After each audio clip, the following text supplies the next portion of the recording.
them over there, my love. Yeah, that's not me. That's the church. I'm not the church. Yeah, my love.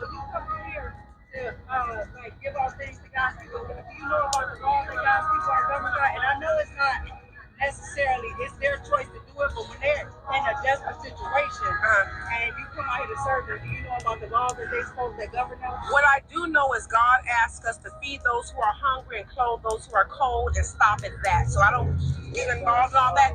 What I want to do is to take care of their needs, as I'm trying to do right now. That's all I'm concerned about. Yes. No, I don't need any help. I got it.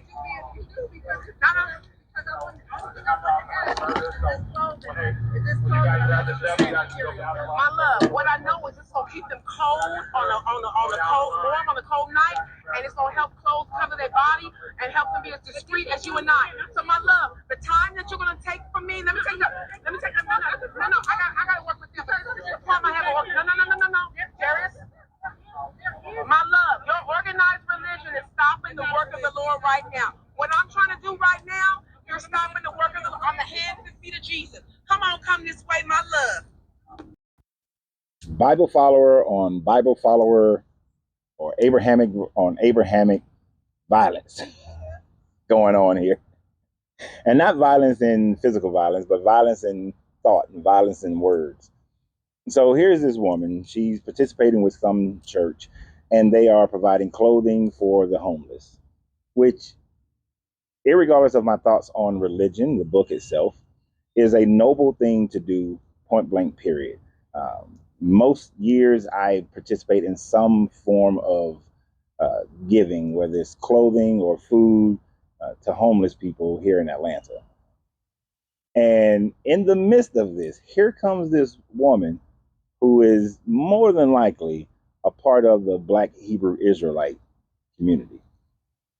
And she's complaining that the clothing that they're providing for these people are of mixed linen.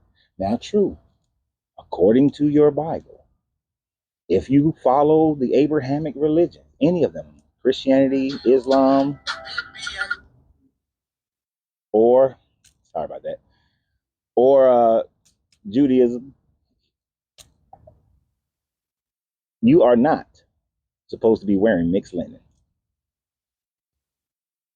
But if your God is so profane that in the midst of caring for people, you provide them clothing that is a mixture of cotton and silk, you are putting that person in a position of sin. And according to this book, you're supposed to give offerings, animal sacrifice, or grain offerings, or drink offerings to absolve yourself of these sins. It's depend upon what you is. There's so many parts of Leviticus and Numbers that talks about what type of sin offerings you're supposed to give, or atonement offerings you're supposed to give. But my question to many of these people, they like to grab this one piece of the literature, and that's where they want to stay. That's where they want to stick. They want to stick with this one piece, this one aspect of it.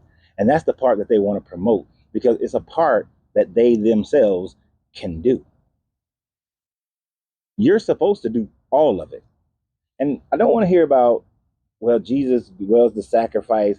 Jesus was a sacrifice, according to your book, that when you go to the pearly gates and judgment day comes, you will be absolved of whatever sins you did not give those animal sacrifices and everything for because you didn't have time or the ability at the end, not on your day-to-day life. If you have the ability to follow the law, to which your Jesus did say that you are supposed to follow the law, that he come not to take away the law, but to fulfill it, then you are supposed to still give this. Because when you read Leviticus and Numbers, it says that all these sins of atonement are perpetual, that the descendants of Aaron are supposed to be the workers of the tent of meetings or the temple. This is perpetual, meaning it's supposed to continue until all times. If you change that, then you're changing your God, and you're saying your God changed his mind.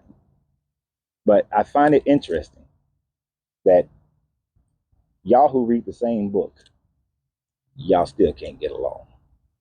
So always remember, you got to free yourself to be yourself. because your greatness is non-negotiable. Good journey, good vibrations.